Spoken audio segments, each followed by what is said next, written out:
முருகாசரணம். அமெரிக்காவில் புகழ்பெற்ற நாசா நிறுவனத்தின் விஞ்ஞானிகள் அண்டார்டிகாவில் நடத்திய ஒரு ஆய்வில் திருவள்ளுவர் தனது கைப்பட எழுதிய திருக்குறள் பக்கம் ஒன்று கிடைத்துள்ளதாம்.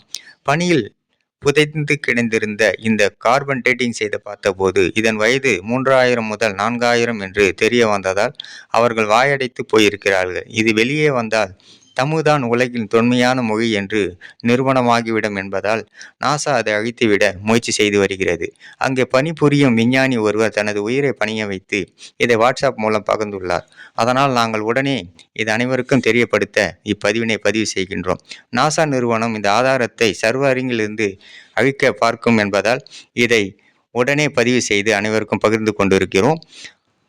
தமிழ்தான் தொன்மையான மொழி என்பதற்கு அப்பன் முருகன் ஒருவனே சாட்சி. இந்த தமிழ் அழிக்க யாராலும் முடியாது என்பதே தமிழ்க்கடவுள் முருகனின் சக்தி வாய்ந்த தமிழாக எல்லாருக்கும் அமையட்டும். ஓ முருகாசரணம். முருகனின் மகன் ரவி முருகன். வெற்றிவேல் முருகனுக்கு